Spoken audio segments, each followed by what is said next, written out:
Ito ang Istorya Pinas. Trending at pinag-uusapan sa mundo ng social media ang tungkol sa pagkadawit ni Congressman Dan Fernandez at Congressman Benny Atrasabante na inutusan nila si Colonel Grijaldo na sang-ayunan ang naging apidabit ni Colonel Huyena Garma patungkol sa reward system ng AJK ng dating Pangulong Duterte. Ayon pa ng dating Pangulo na kakasuhan niya di umano ang dalawang congressman dahil inimpluwensyahan nila si Grijaldo para magsinungaling at mandiin ang pangalan ng dating Pangulo. Oh my God, grabe to. Mariin namang tinanggi nila Dan Fernandez at Benny Abante ang naging pahayag ni Colonel Grijaldo sa Senate hearing ng Blue Ribbon Committee. Ayon pa ni Congressman Dan Fernandez na ito ang naging di umano bombshell ng Senado para sirain ang Quadcom ng the House of Representatives at banat pa ni Manong Ted Failon. Sino ba sa kanila ang nagsasabi ng totoo? Si Grijaldo ba daw di umano o sila na nasa Quadcom? Kaya komento pa ng isang netizen, dapat hindi na patagalin ang tungkol sa AJK. Kung mapatunayan na may pananagutan ng dating Pangulo sa AJK, ay dapat ibalik na ang death penalty at ang dating Pangulo ang magiging unang mahahatulan nito. Napakaraming isyu sa Pilipinas, bakit ang tungkol dito ang pinagtuunan ng pansin? Napakaraming naging biktima o casualties sa bagyong Christine na kailangan ng tugunan, bakit ito pa talaga ang inuuna? At ang tungkol sa Pugo at ni Alice Guo at iba pang mga bigating tao na naging sangkot sa Pugo ay naglaho na lang ng parang bula. Ano na Pilipinas?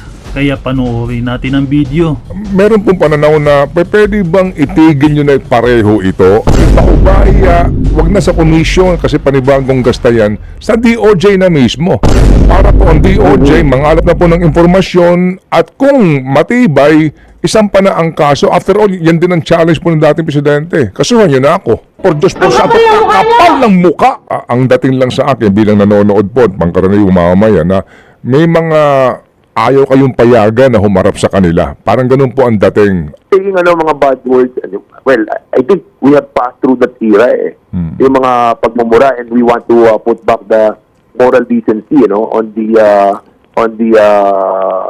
the public officials, I think meron talagang behind kay Colonel Grijaldo At daw po'y pinagsisinungaling ninyo.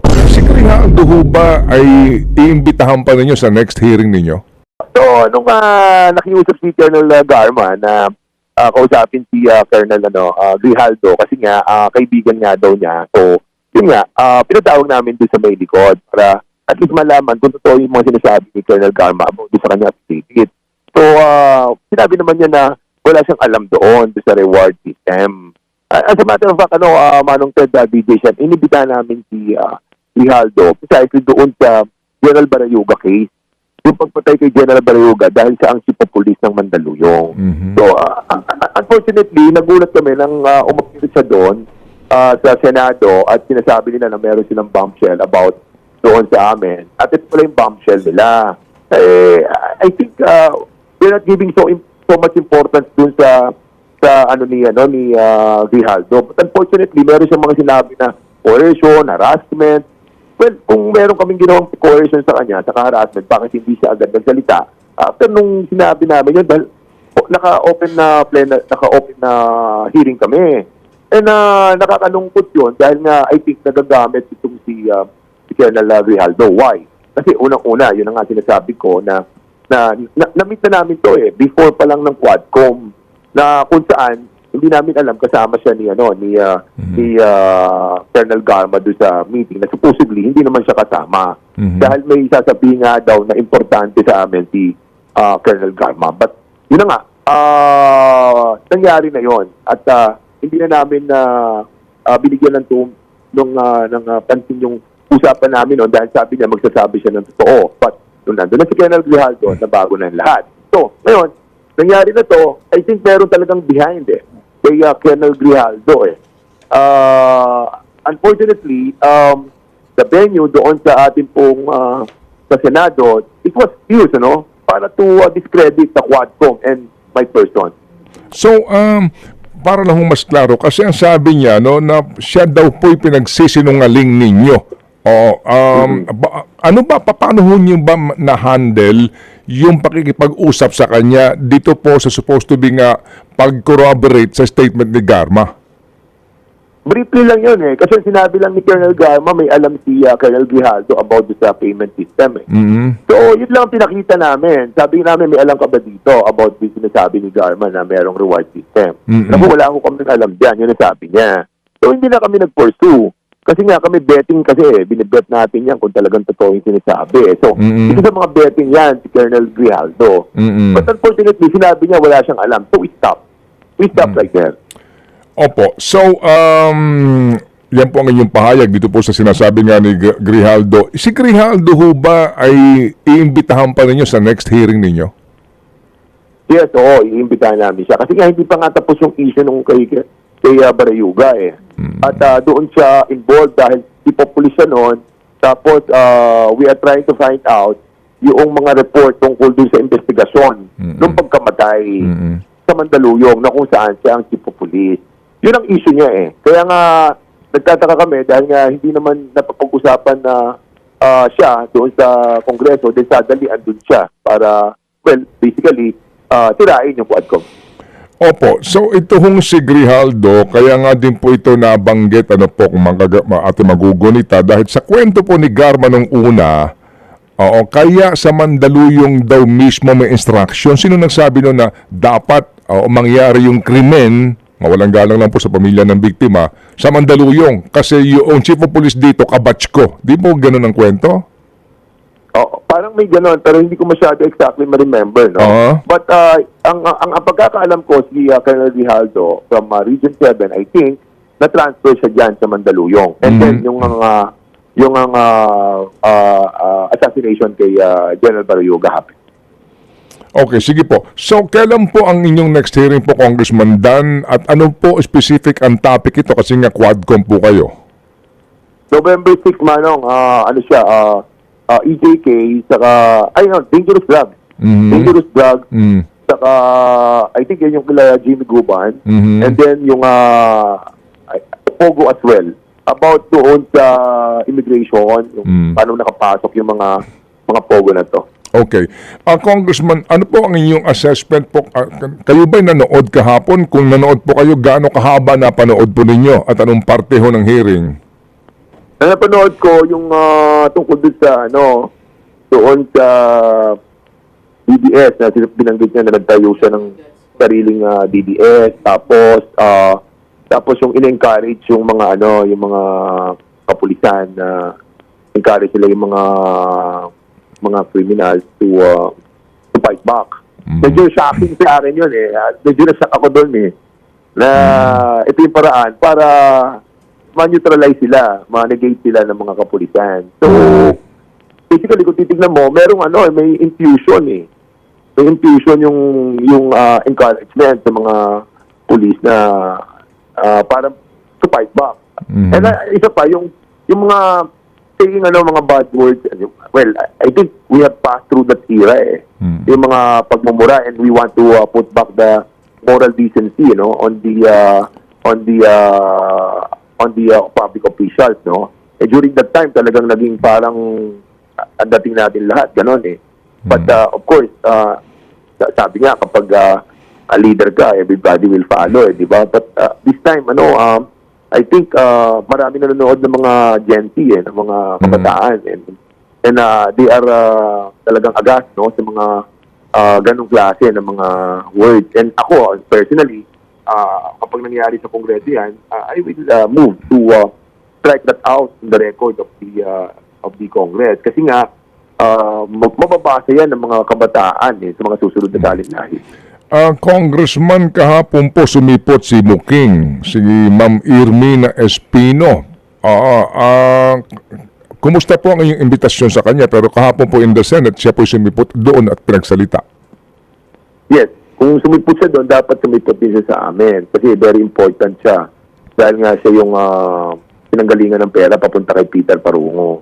At yung Peter Parungo, hanggang ngayon, hinahanap yan dahil yung sabi, doon dumadaan yung pera. And we need to find out kung kanyang mga accounts, yung Petrobank, PS Bank, saka BPI, na binanggit niya. Kasi kailangan natin corroborate ang sinabi ni PM Garma. Naniniwala tayo sa kanya, but of course, hindi pa siya 100% because we need to find out yung collaboration ng mga sinasabi niya. Yung pong pagharap ng mga tumistigo po sa inyo, gaya po ni Garma, itong si Leonardo, at may isa pa silang hinahanap no? Po. At sinasabi nga na dapat humarap din sa Senado. At kahapon po kasi, ang dating lang sa akin bilang nanonood po, pangkaraniwang mamamayan, na may mga ayaw kayong payagan na humarap sa kanila. Parang ganun po ang dating. Ano po yung reaksyon doon?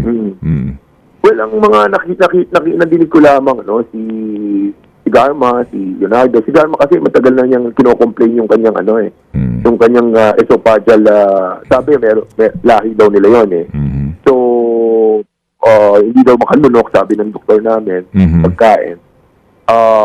That's the reason why pinayagan yun, So ngayon, naka-schedule daw siya ng, I think dapat Sunday or Monday. Of course, they can invite her naman anytime.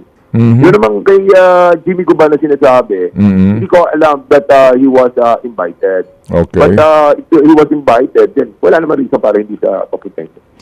Opo, Congressman Dan, ang dating po sa iba po na yung hearing kahapon ay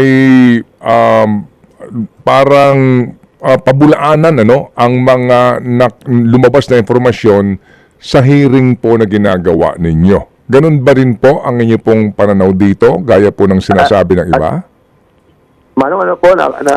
Yung hearing kahapon, basically po, ay para pabulaanan, yung mga informasyon na lumabas sa inyong hearing.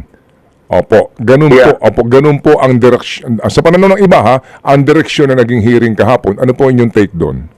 Kasi nga, kaya nga sinasabi namin kapag akusado ka or you're being accused of something, mahirap na talagang maging part ka ng investigation. Para kasing member ka ng jury and at the same time, ikaw ay akusado, I think it will not work out. And that's the reason why ganun na nangyari doon sa Senate. But it's their own rules It's their own procedure and we cannot go against it.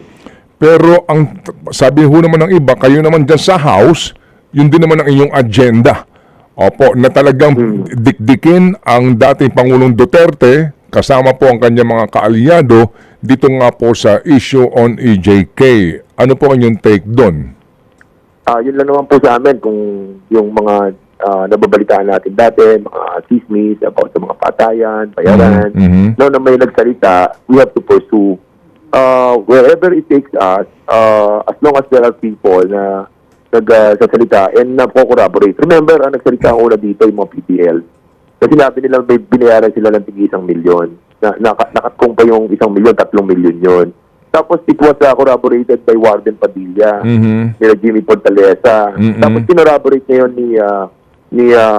ni Colonel Garma and ni Commissioner Leonardo. So basically, dumidiretso Ngayon, kung ang sinasabi nila is something that medyo may politika, I think it's not kasi nga yung ating mga biktima din dito at ang dami pala, hindi pala 7,000, running around 20,000. Kaya yan ang nakakabahala sa atin. Opo. Congressman, ito po, kasi may mga nagpapanukala ng Truth Commission dito sa nangyari pong madugong war on drugs, May mga ganon.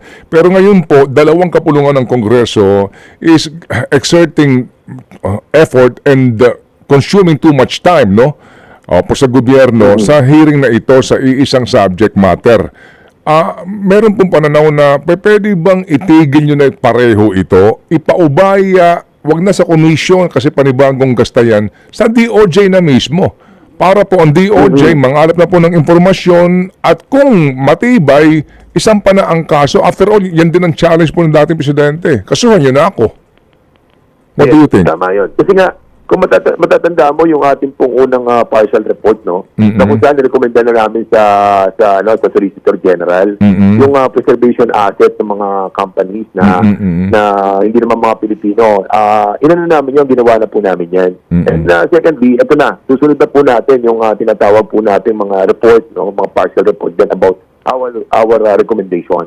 And now, we're about to, ako tingin ko, kasi papunta na rin tayo sa kampanyahan So, basically, talagang kailangan nating tapusin ito pong pag-hear natin. Okay, sige po. So, sa panghuli po, Congressman Dan, ano ang inyong mensahe dito po kay Colonel Hector Grijaldo? Kung sakasakali po na nakikinig ngayon po sa aming pong programa o kaya po maaari niya mapakinggan itong mensaheng ito. Well, ako sa akin, ang sa akin lang, huwag dahil siya magpabida kasi hindi naman siya, well, nakakalungkot lamang na nagsalita ng gano'n, ng coercion, ng harassment. Kailangan i-prove niya yan. I-prove niya yan. At of course, we will take action on that. I heard na, hindi ko alam kasi, pero parang balita ko, na-suspend siya eh. And I have to check it out. Kung na-suspend siya, it could be this way para maka-get even sa amin, huwag naman sana. Kasi meron mga namatay na tao dito, ang dami. Kaya, I hope yun lang ang tingnan niya. A resource person to corroborate Garma's testimony. No, we're not. Accusation niya. We're not influencing him. We're just asking him because it was Colonel Garma who actually told us, can you please talk to Colonel Grad because he's my class. Regardless, this is not the point. The thing is this, but the point is, did you speak to a resource person, two representatives, a resource person in private without his lawyer? Did you do that? No, there were two lawyers there. His lawyers. He could be able to call his lawyer too if he wanted to. No, that's not the point. When you spoke with him, was he alone? The point is this, Karen. No force was given. The point is this. We did not tell him. We did not actually force him to make an affidavit. We did not force him to say that he agrees with Garma. All right? We didn't do that. Oh. We were just polite enough because they wanted to speak to us. We're just polite enough to be able to give them the room for them to say something. Okay. Another testimony he said in the Senate during that conversation, tinanong mo pa, o ilang taon ka na lang sa serbisyo, baka pwede ka bang general? Was there a part of the conversation that went this way? There's a lie. The thing is, why would people believe a killer who would say those things? But why would they believe this was highly inappropriate? The point is, Representative Abante, is this. You and Representative Dan Fernandez put the results of the Quadcom in a compromising situation. It affected the credibility by speaking to a resource person privately. I don't think so. I mean, we will still pursue the truth, and that is what we want to say. We want to pursue the truth on these things, and I don't think that people would just believe a killer telling lies in the Senate committee. Well, don't believe that the previous government used killers to testify against former Senator Laila de Lima. That was believed. We're not talking about the previous committee hearings. We're talking about the hearing now. Okay, so my question is this. Representative, if you're saying why believe the statements of a killer instead of yourself, why even use him as a resource person? If that's your argument, you said he's a killer, he shouldn't be believed. So why believe him in the Quad Committee hearing? We would like to find out the truth. Why is it that Colonel Garma changed their statement? Why is it that Colonel Leonardo said that there is still a reward system? I mean, we would like to ferret out the truth. Okay? Now I just said, okay, why would anyone believe a killer? But in our Quadcom meeting, we invite everyone, we invite all the witnesses that would tell us the truth on this. Now, if they will not tell the truth, they will still lie. It's up to them. We are here to investigate. We are not here to lie.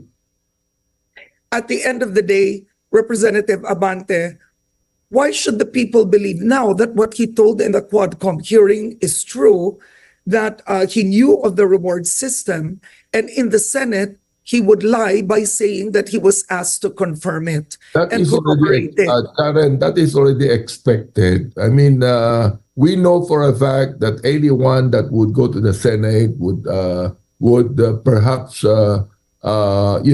change their statement. That is already expected, Karen. But why would he do that? What's in it for him? He's a police colonel. He doesn't want a promotion. If he wanted a promotion, possibly, he would have stuck with the story that he knew of the reward system, given I don't know, maybe given the political environment today. But yet he goes to the Senate and risks actually by saying they asked me to lie. I don't know, but perhaps he's there to protect the president. Perhaps he's there to just agree with the president, with the former president. You see, I really do not know. We do not know what is in the mind of any person. We expect that to happen, you see. Okay, so you've denied it, so it becomes he said, she said, in this case, he said. But at the end of the day, looking at your actions and Representative Dan Fernandez's actions, have you learned a lesson not to speak with resource persons before a hearing? Perhaps, Karen, perhaps in that way, we were taught a lesson. Sa amin lang, we're just giving them room. Okay? Walang anumang coercion dito. Walang anumang promise of promotion dito. We cannot even promise promotion. Who are we anyway? You see, we just want to let the people know the truth about the EJ case. Mas matindi ang EJ case rather more than any statement of any police officer. Okay, but at the end of the day, by meeting with a witness, a resource person, you have two sitting representatives, you are co-chairman of the hearing. People can perceive that as undue influence. That's subtle pressure. I don't think so. That could be perceived as subtle pressure, influence. Remember, you are co-chairman of that committee. Perhaps some people would perceive that, but most people will not. I'm the chairman of the Committee on Human Rights, and we would like to find out. You see that? Even in a personal way. Kung halimbawa, nakiusap yung isang resource person, pwede bang makausap kayo muna? So, we give way. We give way. What is wrong with that? You see that? We give way. Because he would like to know the truth of the matter. But then, magkakaroon ng pagkakaiba ng statement niya. Well, it's up to him. It's up to him. You see that? Kami lang, ang amin lang attitude is that hindi naman kami matigas. Malambot din kami na nais namin na malaman ang katotohanan. Kung yung taong yan, nais niya, pwede ba kayong makausap? So why not? Oo. But coercing a person. But Representative Dan Fernandez was there with you. Representative Dan Fernandez was there with you, right? Yeah. And Colonel Grijaldo's statement was firm. Sinabi niya, he put the paper he was holding on the table. I believe he said this in Filipino, and he said, this is the statement you'll say. Tinuturo niya yung paragraph.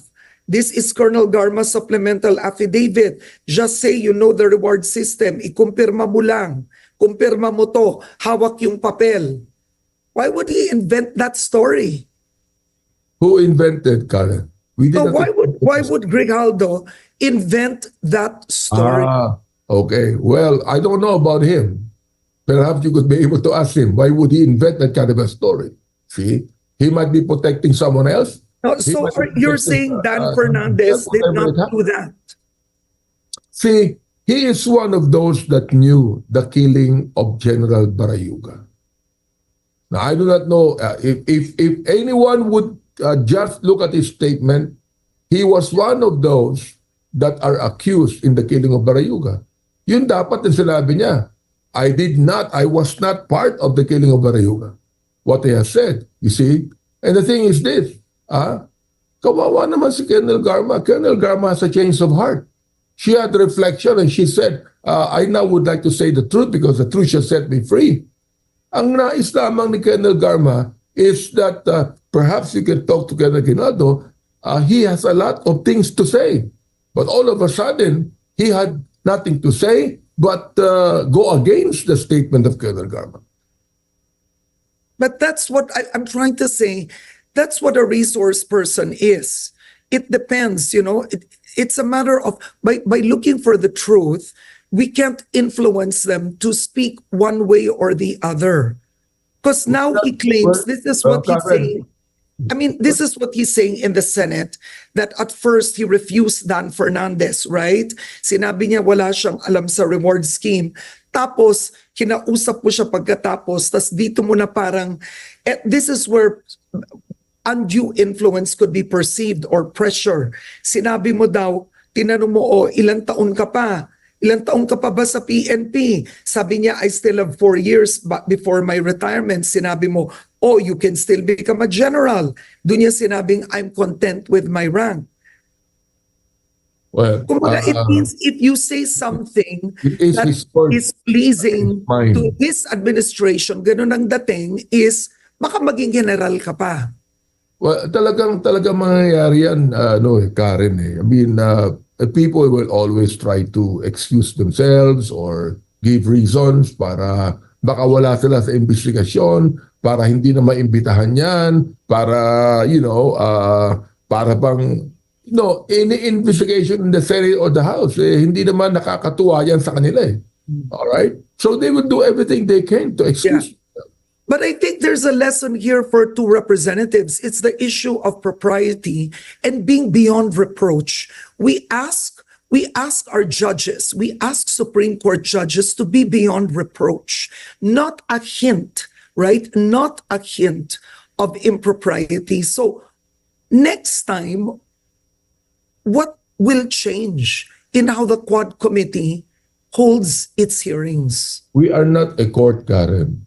We are a committee in Congress.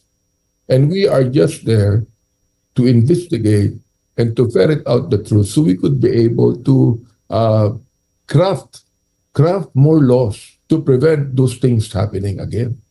You see? So we're not the court. Yeah, you're not the court, but we're not there to prosecute. But investigators are also expected to be. Yes, but we're not there to prosecute. We're not there to prosecute. It is up to the DOJ or the NBI to prosecute whatever they might say. You see that? I mean, ano magagawa namin kung magsisinungaling yan? No, but you don't know anymore. The problem now is the public doesn't know saan siya nagsinungaling. Sa inyo or sa Senate. Technically, he recanted his testimony in the Quadcom. That's what he did. He recanted his testimony in the Quadcom by saying that in the Senate. That would be true. The thing is this, Karen, no? Nakikita namin kahit sa Quadcom, under oath na yung mga witnesses, nagisinungaling pa eh. Under oath na nagisinungaling pa sila eh. Alright, nakikita po namin yan. O meron kayong mga ebidensya. But they still lie. Oo. Bakit? Because they know it's not the court. Oh, they can say anything they want to say. Oh, it might even be, for example, like perjurious or what it is, but they still lie. So anong gagawin namin doon? But we're still here. We are still counting that one day these people like Colonel Garma will have a you can file for perjury if they lie. You can file for contempt if they lie. We can contempt. They are under oath. And that's the reason why we contempt them. Okay. But the issue at the end is this.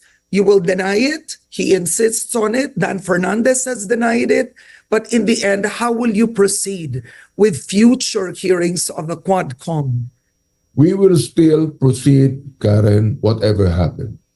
You know, we know that in a way, mangyayari itong mga bagay na ito. But will you now not talk to resource persons before the hearing? Perhaps, Karen, perhaps we have learned something here that we must do. Never talk to a resource person in private. You see that? Perhaps that is what we must do. You see? We're learning the ropes, Karen. I mean, we're not perfect people. You know, we can do some mistakes sometimes, but the thing is this. Nakita namin, hindi pala maganda yung pagbigyan mo yung tao na gusto makiusap, nakausapin kami. Sabihin na lang namin, okay, humarap ka na lang doon sa Quadcom hearing. Sabihin mo na lang gusto mong sabihin doon. Alright?